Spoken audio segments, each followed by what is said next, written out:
Hi, hello again to my temporary winter workshop.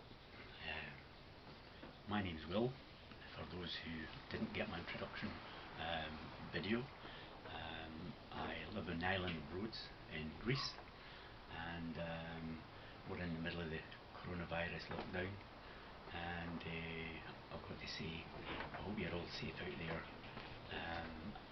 because Rhodes, well not Rhodes, Greece and the Greek islands seems to be one of the safest places in the world. And I've been here for 14 years, and now we're in the lockdown, coronavirus. I'm just pottering about in my little workshop here, doing everything. Nothing else needs to be done.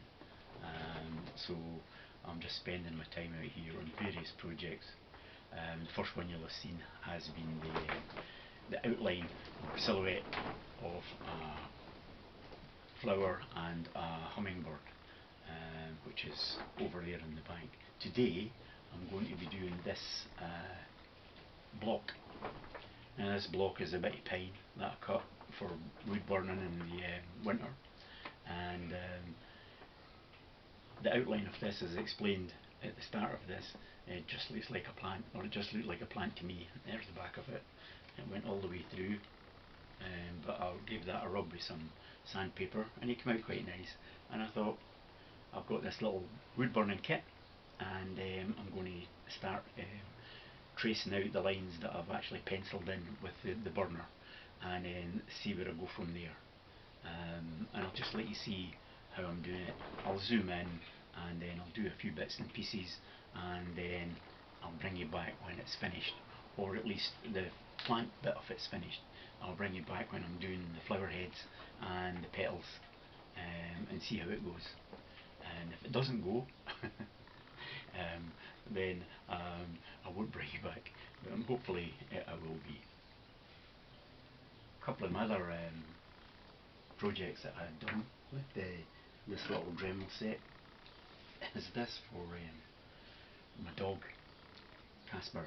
He died in 2018, and he's buried up in the back garden there over the wall, and that's going to be affixed up on the wall for him. But I just done it with a little Dremel, and if you can draw at all, you're able to do all these things with something like a Dremel. That's that. I've got this here, which is a lump of pumice stone, which I found in the beach. Can't remember which beach. I think it was in Appalachia, at the south side of the island, and it was just a big lump. And we've got lizards like this, not quite that size, but some of them do get to that size. Not these ones though with the blue tail. They run up and down the walls here, and the trees that we've got in the garden, and the dog tries to chase them, and they always catch her eye, and she's up stalking them, but she never gets anywhere near them. However, this is a bigger version of my interpretation. I was just walking past the stone, and this bit here with the head was already there, that wedge shape there, and I thought, God, that looks like a lizard, its head sticking out there. So I thought, zoomed up the Dremel and put a couple of grinding stones in it, and I just pared it all down till I got that shape as it went on, and then I painted it. And from a distance, it looks pretty good like a lizard, and people say that when they come into the garden. And I got the wee girl next door who has all these sets that are for making bracelets and necklaces, and she gave me a wee stringy beads, and I put them in for the eyes to the beads. It makes it look a lot better. But these are lots of the things that I've been doing, and with this coronavirus, I'm just pottering away in this little shed nearly every day, doing wee bits and pieces. So without further ado, I'll zoom in this, and then we'll see how it works.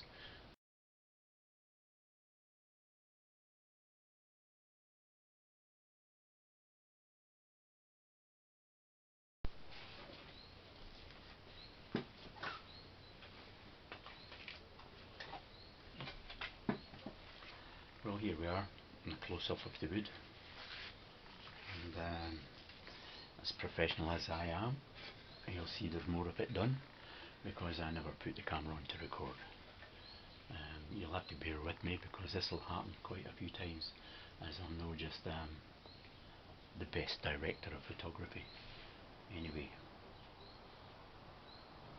this is how it works, and you probably wouldn't have heard what I said before because the camera wasn't on, but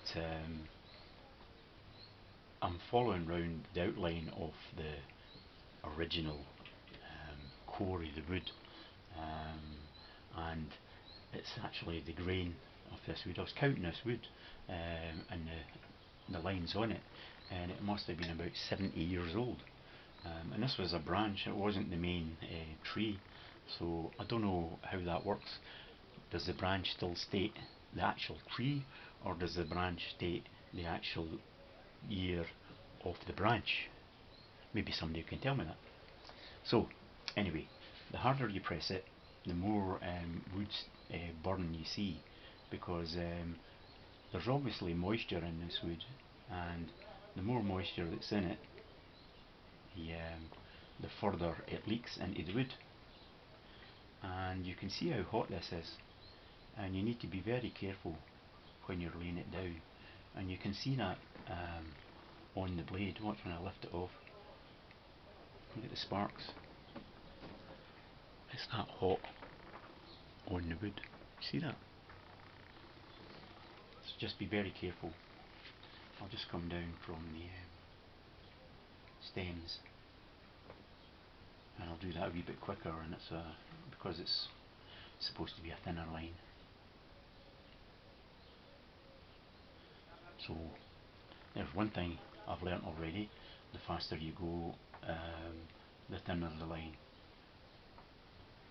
The longer you leave it pressed in, the more leak you're going to get into the moisture, and the heavier the line will be.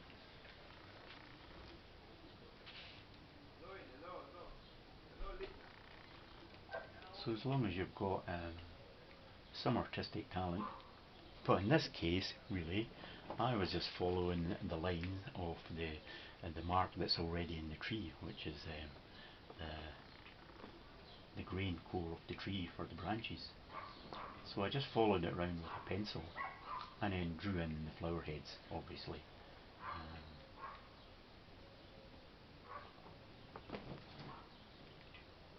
But it's quite good. I hope you can't see me there because I've got the old tongue out when I'm doing this, the concentration.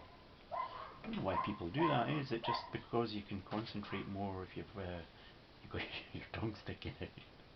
I can always remember watching my dad doing anything intricate like that, and he always had like the tongue out.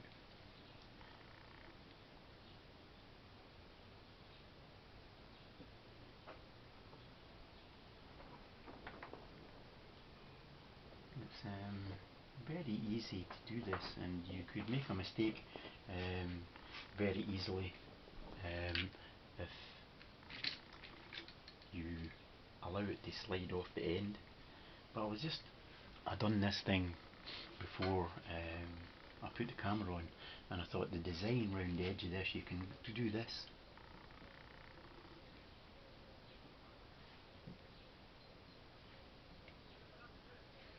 So lighter on the inside and out, push it out to the edge, and it gives you a nice bit of decoration on the edge. Well, if you make them all the same size you will, but I just thought I'd try that there while I thought about it.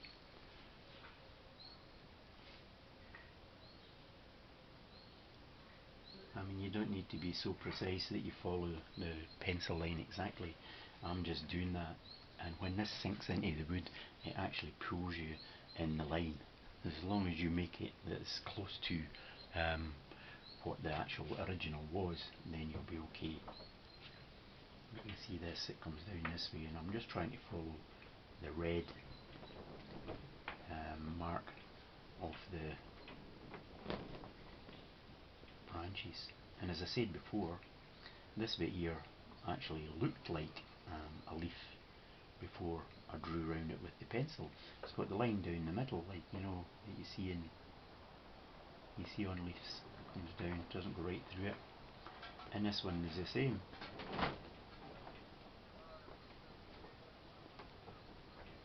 A lot of water at the bottom of it. This has been sitting out in the sun for a few months, so it'll have actually drawn in a lot of water.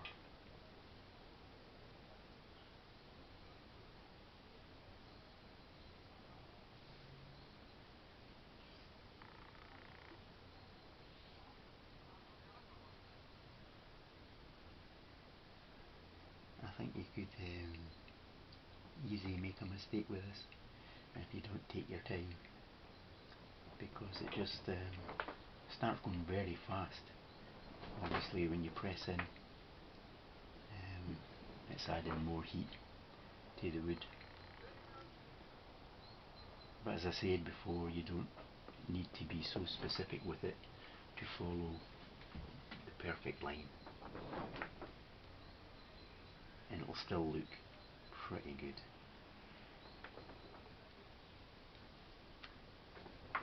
But even with this glove on, I'm feeling it hot through my fingers, so it might be better to get a heavier glove.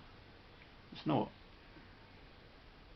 prohibitively hot that you can't hold it, but it does get hot, and you see the sparks on that, how hot that must be.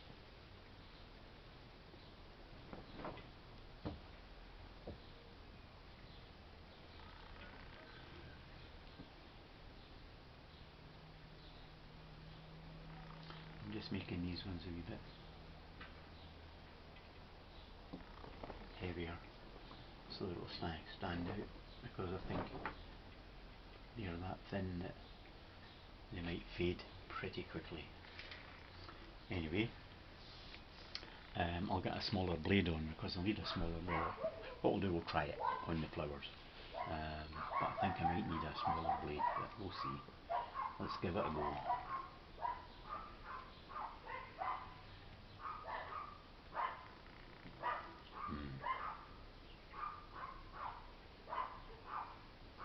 Probably not as precise as I would like, so maybe need to have to change this blade. However, there's no use watching me doing this, so I'll bring you back when I'm further along, and then we'll use one of these round heads to stamp the middle, and see how that looks. Okay, I'll bring you back in a bit. Cheers.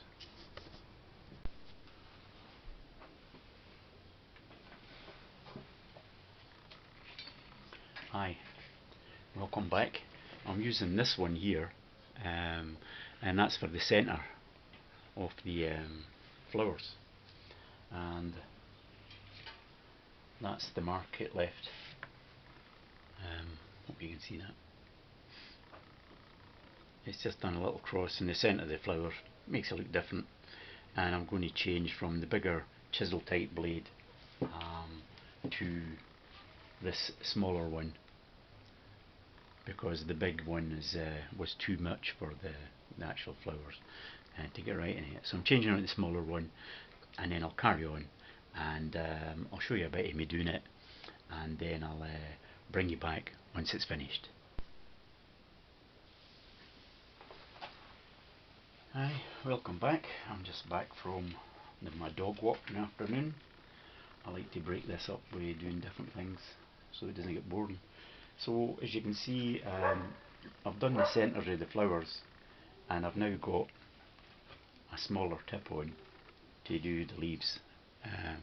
Gives me better control, as you'll see. I hope you will see.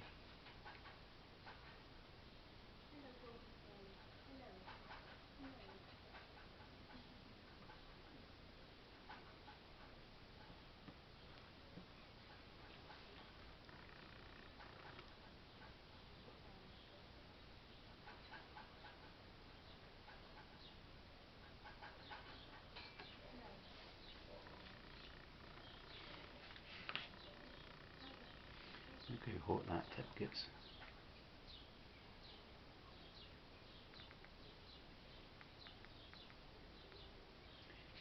fire with that, eh?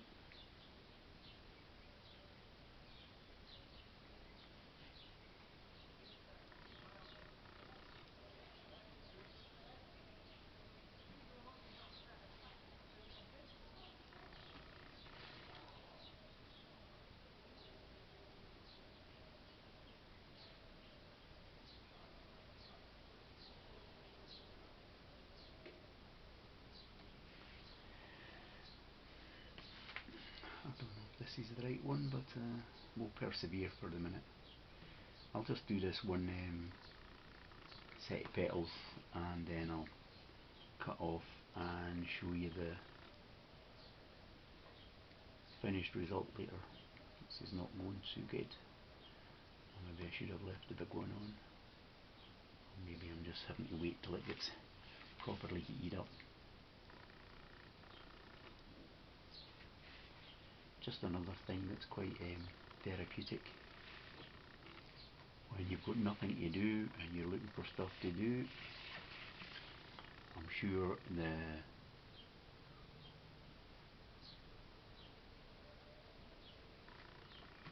more adventurous of you will try it with a soldering iron if you don't have one of these, because although this is adapted for this, it screws on. Soldering irons have that option as well. They normally have a screw in here at the side, and you take the screw out and you can fit different types of soldering ends. So I'm sure if you could get something to adapt on a soldering iron, you could get that in there as well and use that, because I believe this is just like a soldering iron with the adapted head to screw and unscrew these things on and off.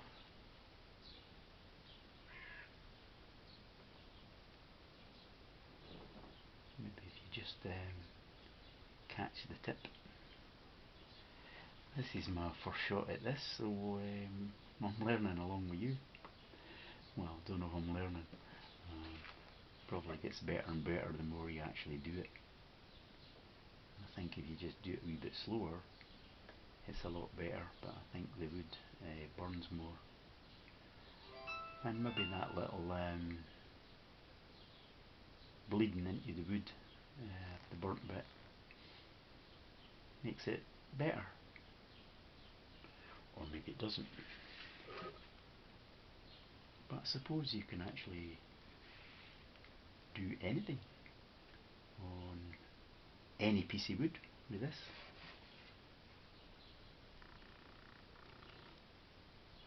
It's funny how sometimes you just touch the tip and it's fine and it goes in, and then at other times it doesn't do anything.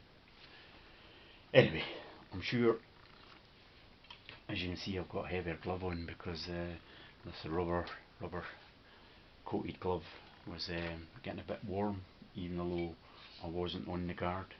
You know, you're behind that plastic bit, but if you go near the metal shield, that metal shield is pretty hot. Anyway, I'll stop it here and finish off, and then I'll come back when I've got it done. See what you think. Good, bad or indifferent. Well, here we are, finished at last. It's pretty rough and crude, but it was just something else that I just because I seen the piece of wood, that I thought, I've got this little iron burning set, wood burning set I remember getting years ago, so I thought I'd give it a bash. And it's just something for you to do in the situation we're in worldwide with the coronavirus. Everybody's going stir crazy, flouting all the regulations and everything else. So I just thought you would like to see that and maybe take it up as well if you're into that sort of thing. Got to stay though, it's not for everybody. You need to have quite heavy gloves, because that tip there, even where the shield is for your hand, is quite warm. It's not hot or it will burn you, but it's hot, and you couldn't go anywhere near the metal there because that is blue hot. You can see that in it. So just be careful. So can't be for kids, I'm afraid, unless they're supervised. but I just thought if anybody is into that sort of stuff, you know, the arty stuff, and they can draw a wee bit. I didn't need to draw that. The actual, as you can see, this part here is actually the grain of the wood, and I think that's the branches that are coming off it, and it's just cut through. And I thought I could do something with that and just put the flowers on it. It's not brilliant, you know, but varnished up, it might be nice. The bottom's even squared off, well, slightly. What can I put in behind that?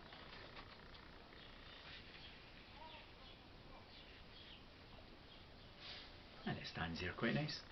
And you have it on your doorstep, window ledge, bin if you want, put it in a fire if it doesn't turn it.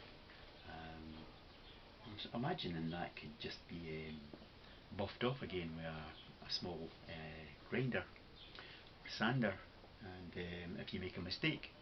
So I wouldn't worry about it. The sun's in my eyes now, it's going down up the top of the hill there, and it's now into my eyes. But I just thought it's something else of interest to keep you amused, and see what else I got up to tomorrow. Catch you later.